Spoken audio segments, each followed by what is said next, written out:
BNF, o nosso ponto de encontro diário pela força da verdade.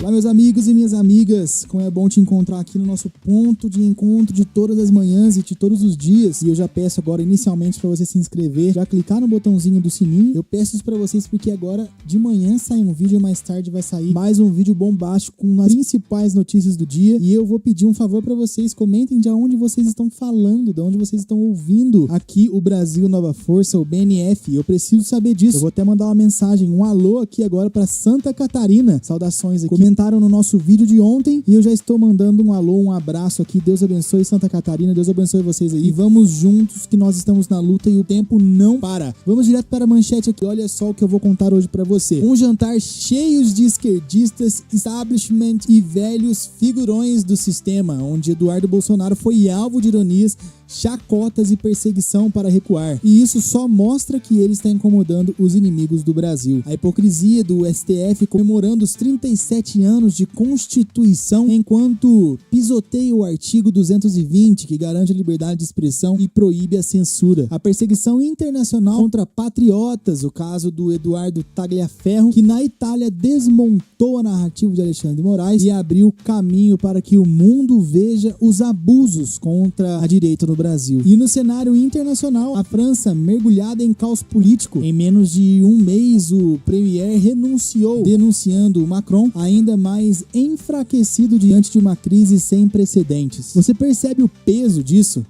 É muita coisa acontecendo e por isso eu preciso que você esteja comigo junto nessa. Se inscreva então no canal agora mesmo, ative o sininho para não perder nenhuma atualização, como eu falei agora há pouco. Deixe o seu like e comenta aqui embaixo o que você pensa sobre essas notícias que vai passar aqui agora. Compartilhe esse vídeo para o máximo de pessoas que você puder. Como nós sempre falamos antes das nossas notícias, aqui nós matamos a cobra e mostramos ela morta. Dá uma olhada nisso aqui que eu vou mostrar para você.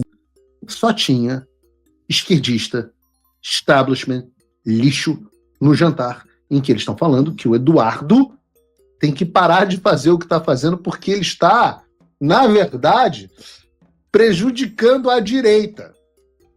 Meu amigo, se o teu oponente está reclamando tanto assim de você, é porque você está incomodando e está incomodando muito. Esses são os mesmos caras que achavam lá atrás que o Bolsonaro não tinha concorrer porque não tinha chance de ganhar. Que ele tinha um teto. Lembra disso? Vocês não lembram. Vocês não têm idade para se lembrar do teto. Que supostamente o teto dos 20% que o Bolsonaro tinha. E que se ele concorresse, ele ia prejudicar a direita, ia dividir o voto, ia eleger o PT. Que o bom mesmo para a direita era votar no Alckmin e não no Bolsonaro. Eu tenho idade o suficiente para me lembrar disso.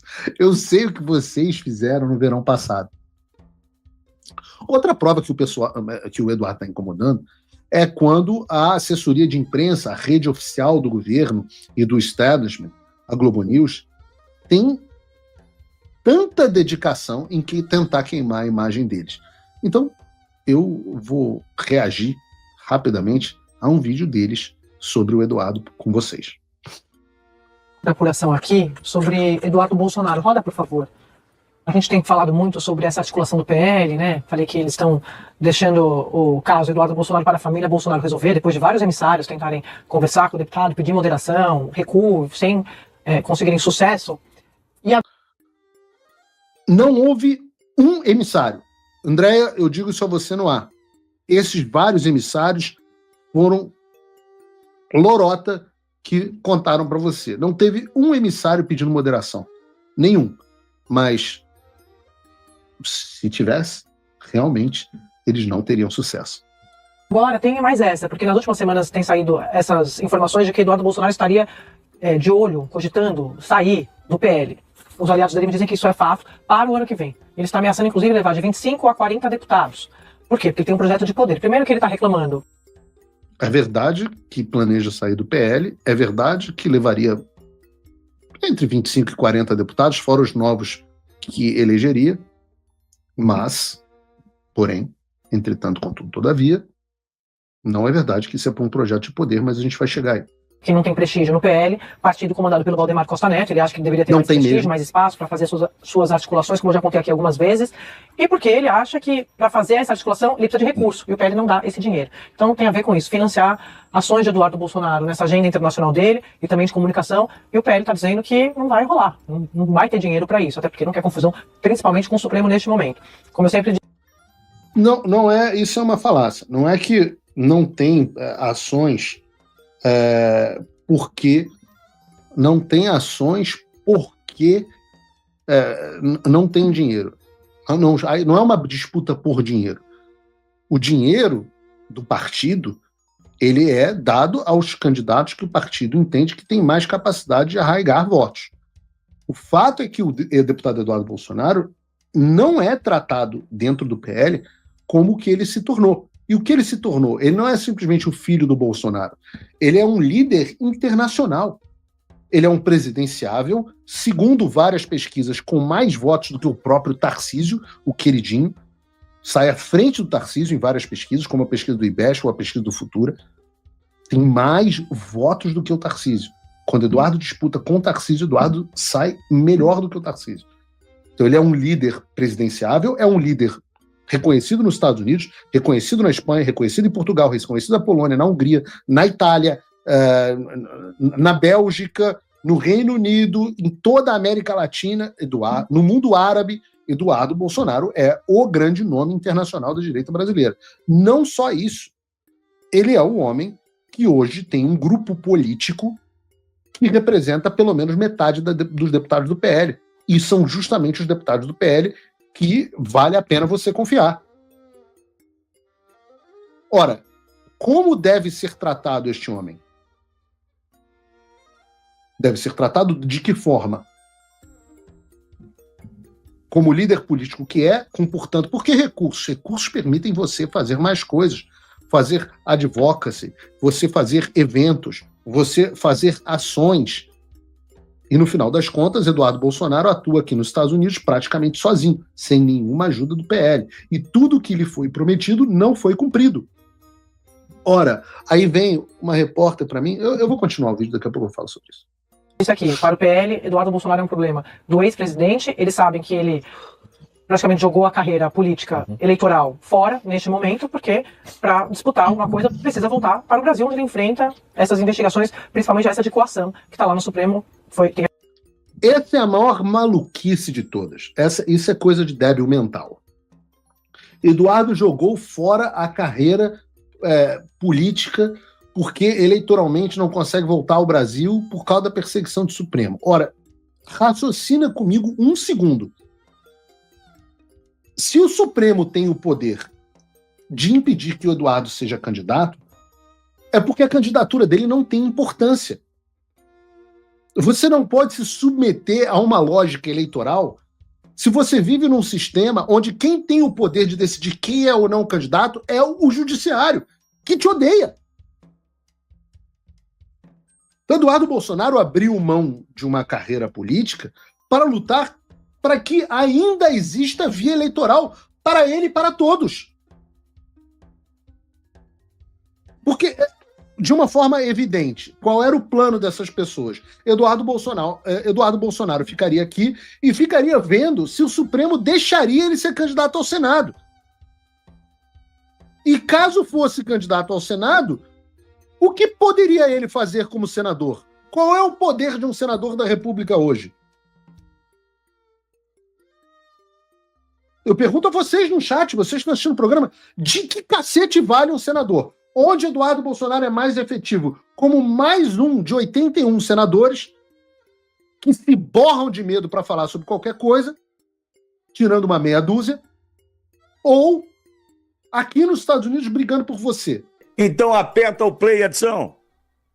É muito importante comemorarmos os 37 anos da Constituição Federal. Representam o período de institucionalização do Brasil que se recompôs a partir do período ditatorial. Por isso eu valorizo muito esse produto de momento tão importante da vida brasileira, em que se institucionalizou o Estado democrático de direito, fazendo boas sínteses. Ela é o contrato que funda a relação entre a sociedade brasileira e o Estado. A Constituição de 1988 proporcionou um conjunto de conquistas muito importantes. É uma Constituição que assegura direitos para todos, assegura direitos sociais. Nós temos debates tão importantes para as populações. Por exemplo, é uma das constituições do mundo que se dedica à livre iniciativa, que é importantíssimo para o crescimento nacional. Organiza as instituições do Estado e também as instituições sociais de um modo geral. A Constituição é uma garantia de cada brasileiro e cada brasileira. Meu artigo preferido não poderia deixar de ser o artigo 5º da Constituição. Tem muitos bons artigos, mas eu destacaria o artigo 1º, que é o artigo que consagra os 3 grandes pilares do constitucionalismo brasileiro. Eu espero que o artigo 5º, principalmente, seja cada vez mais efetivado, dotado de plenitude,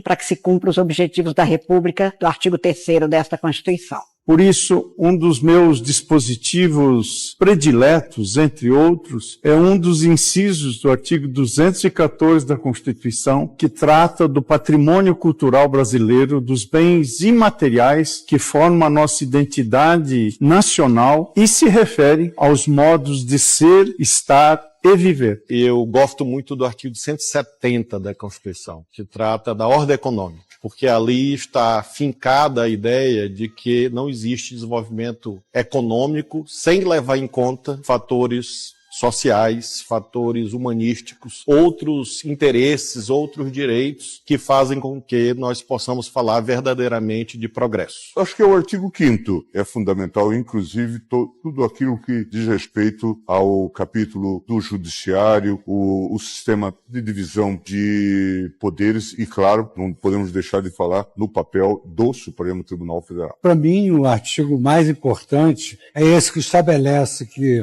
um dos fundamentos da República é a dignidade da pessoa humana. Mostra que, acima de tudo, os juízes devem saber direito, mas devem ser sensíveis acima de tudo.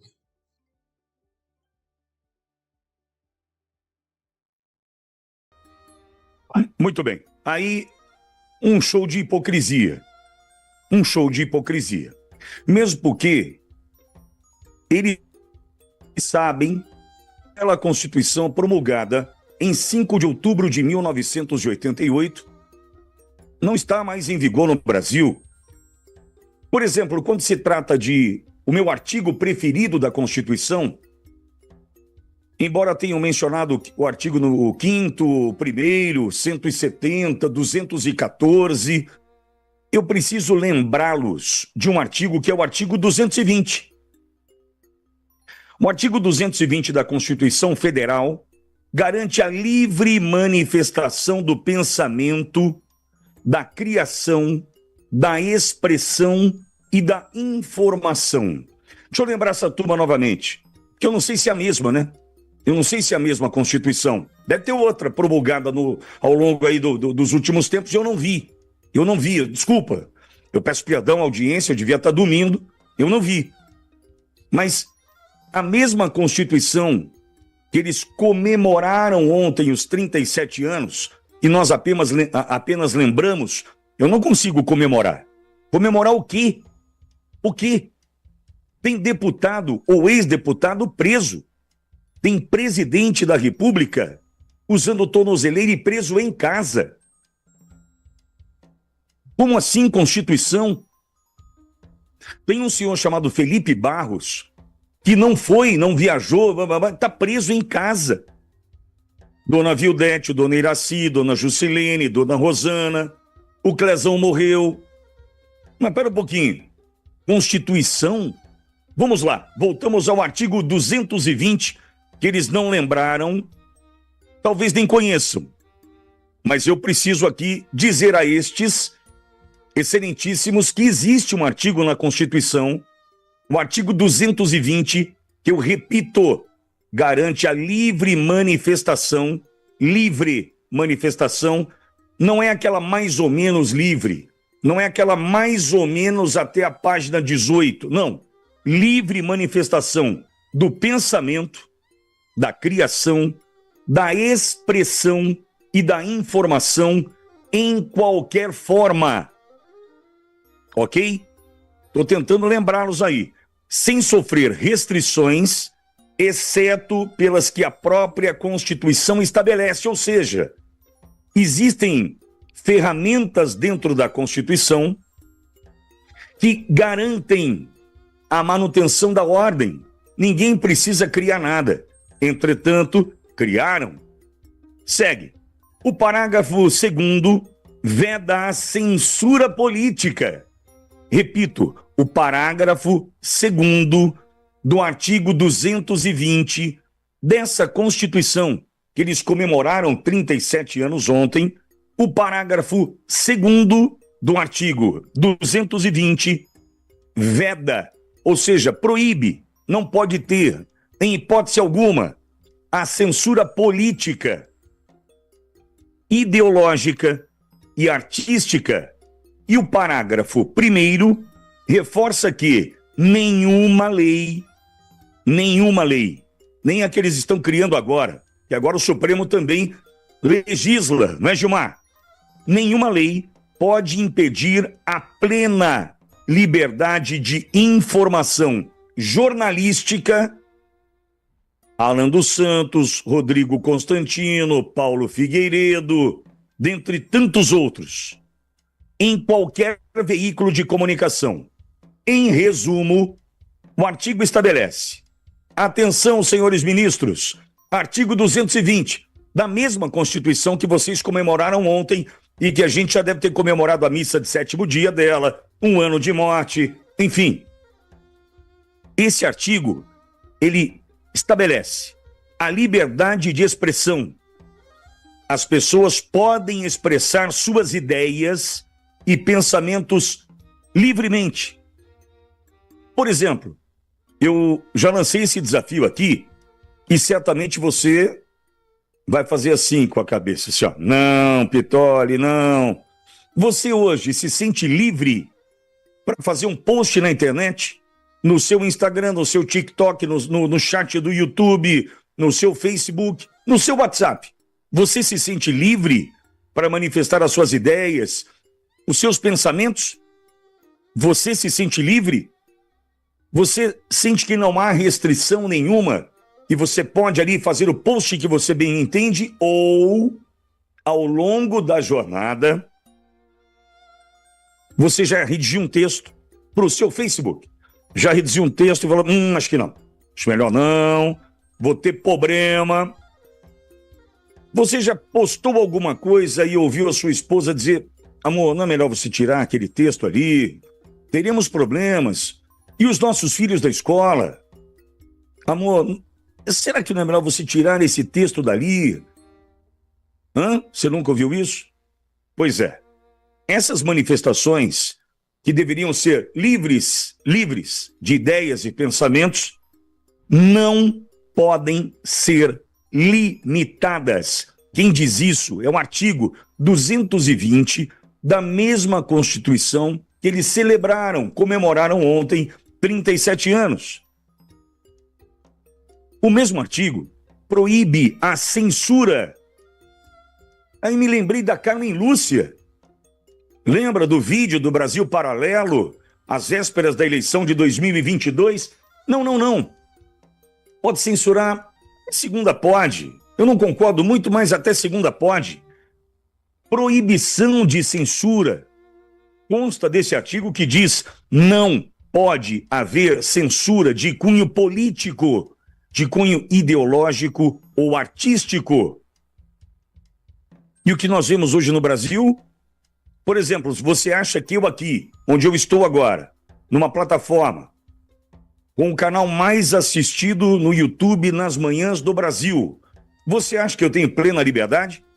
Por exemplo, só para lembrar, nós falamos dias atrás sobre a questão da revisão, da censura imposta ainda em tempos de governo Biden, e eu mencionei aqui alguns nomes de alguns medicamentos utilizados durante o negocinho que a China distribuiu aí pelo mundo.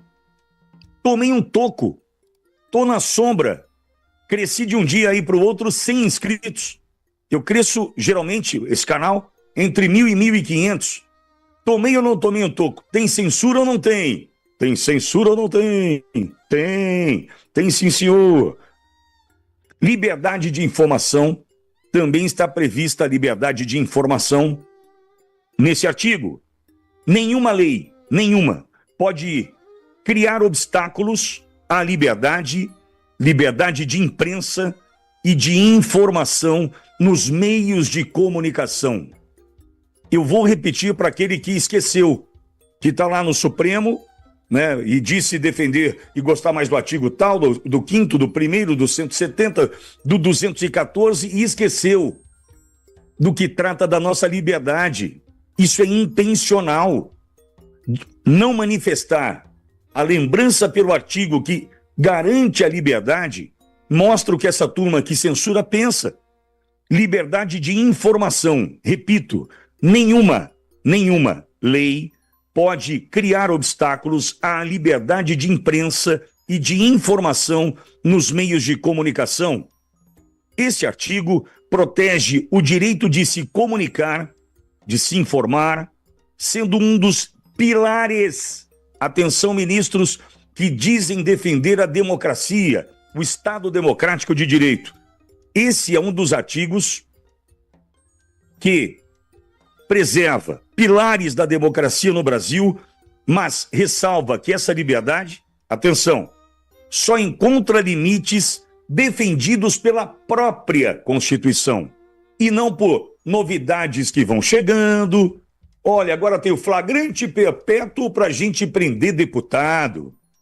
Agora tem prisão preventiva antes da hora, não sei o quê, não cumpre o regimento, o ordenamento, o rito. Não, agora a gente mantém preso lá, né, um coitado até ele morrer, mesmo que a PGR tenha orientado a sua liberdade para cuidar da sua saúde, porque eu não estou nem aí. Não vou olhar para a lei, não vou preservar a vida de outro brasileiro. Eu não vou deixar a Auriverde veicular um vídeo que mostra exatamente o momento em que soltavam bombas de efeito moral e atiravam balas de borracha contra brasileiros que eram jogados dentro de uma armadilha, dentro dos prédios públicos. Eu não vou deixar a Auriverde mostrar isso, eu vou tirar o programa da Auriverde Brasil do ar. Não vou deixar. Você acha que vou deixar a Auriverde mostrar um negócio desse? Que pode, então, né, de fato, mostrar o que o nosso plano tinha por trás disso tudo, que era jogar o brasileiro nessa emboscada? Você acha que eu vou deixar a Auriverde Brasil mostrar? Vou deixar Brasil Paralelo mostrar, né, como se deu, né, o 6 de setembro de 2018, no ataque ao presidente Jair, então candidato à presidência, Jair Bolsonaro? Então, amigo, celebrar o quê? Celebrar o quê? Comemorar o quê? De uma Constituição que hoje mostra que tem, num texto, brilhantismo, mas na prática tropeços? Não. Não tem o que comemorar. Não há o que comemorar. Mesmo porque nós estamos aqui lutando por brasileiros que, em função dessa Constituição que não vale mais nada, Tem uma outra aí que eu não vi quando foi promulgada. Nós estamos lutando pela Débora, estamos lutando pela dona Vildete, pela dona Iraci, pela dona Jusceline, pela dona Rosana e tantos outros injustiçados. Eu posso estar errado, mas eu acho que o Alexandre de Moraes cometeu um terrível erro. Uma das principais preocupações dos nossos iluminados ministros da Suprema Corte é a opinião que o mundo tem sobre eles. Afinal de contas, eles adoram viajar para outros países, em faculdades espalhadas pelo mundo, para defender democracia, para defender liberdade da expressão e dizer que eles são os grandes heróis aqui do Brasil. Que graças a eles, a coragem deles, o Brasil não virou uma ditadura. Eles adoram fazer isso. Mas só que quando o Alexandre de Moraes dá ordens de prisão a uma pessoa que está na Itália porque essa pessoa denunciou os seus crimes, ele abre uma oportunidade para que essa pessoa, que está carregada de provas e evidências, apresentar realmente o que está acontecendo no Brasil. E é isso que eu acho que aconteceu na situação do Eduardo Tagliaferro. Alexandre de Moraes pediu a prisão do Eduardo Tagliaferro pelo crime de mostrar e provar os crimes que aconteceram no período eleitoral de 2022, com provas, com textos, com áudios. Isso a imprensa está desesperada para tentar esconder. Apenas alguns veículos se atreveram a falar sobre isso, mas não saiu no Jornal Nacional nem no Fantástico, embora seja o maior escândalo do judiciário brasileiro. Então, Eduardo Tagliaferro não foi preso. A justiça da Itália entendeu que aquilo não era motivo de prisão, vazamento de informações sigilosas, isso não é uma prisão. E deu a ele a oportunidade de hoje, sim, hoje, apresentar a sua defesa. E rapaz, parece que a coisa ficou muito feia para Alexandre de Moraes. Esse vídeo aqui é o Eduardo Tagliaferro gravando, voltando da audiência. Pessoal, bom dia aí no Brasil. Quero primeiramente agradecer a todos pelas mensagens, a todos pelos e-mails que eu fiquei sabendo que foram enviados à corte, pelas orações, pelas boas palavras. Quero informar que eu já estou indo embora, eu já passei pela audiência, foi fantástica. Acho que a minha expressão aqui diz tudo de como foi muito bom. Esse aqui é o contato, Mariano, que me acompanhou em tudo. O juiz recebeu muito bem, é como se fosse um ministro aqui, recebeu muito bem, foi ótimo. E agora vamos para a luta. Ficaram super impressionados, principalmente com a questão da juíza Ludmila Lins Grillo, que está fora do país por ser perseguida, e também pelos problemas, né, das pessoas que estão na Espanha, na Argentina, na Polônia, nos Estados Unidos. Tudo foi mencionado e foi muito bem recebido por eles. Agradeço a vocês, vamos lutando aí pela nossa liberdade. Um abraço, fiquem com Deus. Olha que interessante. Pelo que eu entendi, ele está coletando todos os exilados, todas as pessoas perseguidas por Alexandre de Moraes que estão foragidas do Brasil, apresentando os casos. Oswaldo Eustáquio, jornalista, mandado de prisão por ter feito jornalismo. A justiça espanhola reconheceu que ele não cometeu crime e manteve ele na Espanha.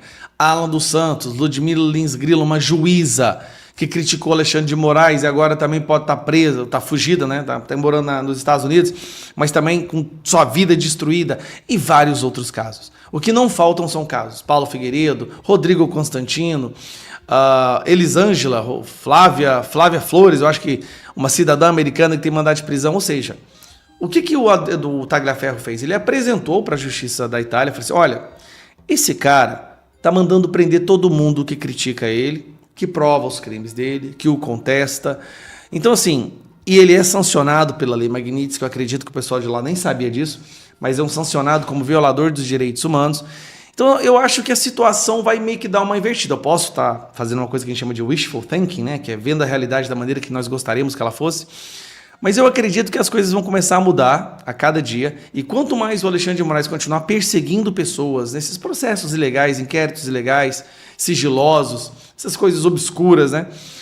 Pior vai ficar a credibilidade da nossa Suprema Corte. Então, acho que viajar para a Itália, por exemplo, para dar palestras sobre democracia, também vai ser uma outra coisa que vai ficar para trás aí na vida dele. Torcer para que o Eduardo Tagliaferro continue fazendo seu trabalho. Eu acredito que ele recebeu e-mails, inclusive, de comissões do Senado e comissões também da Câmara dos Deputados apoiando o seu trabalho, dizendo que ele não cometeu crime algum, que ele está, na verdade, denunciando crimes e, por isso, ele está sendo perseguido. E eu acho, sinceramente, que o Alexandre de Moraes cometeu um terrível erro.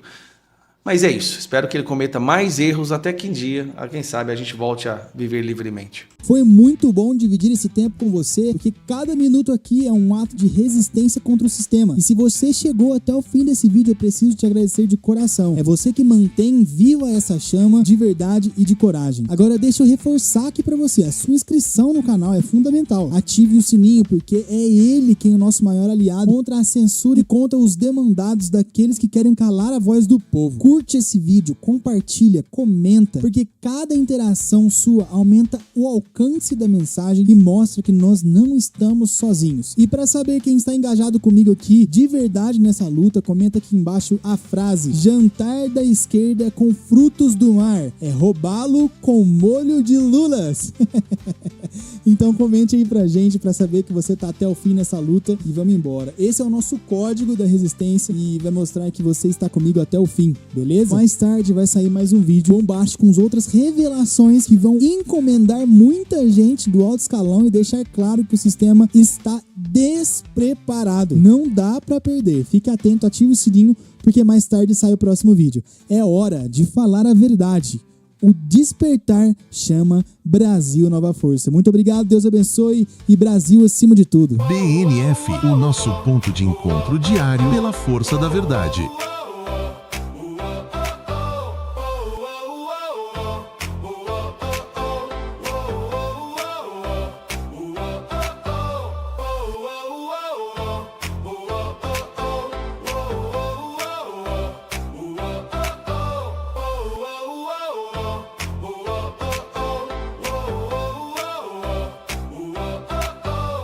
Brasil Nova Força é nossa voz. Brasil Nova Força, somos nós. Coração que pulsa.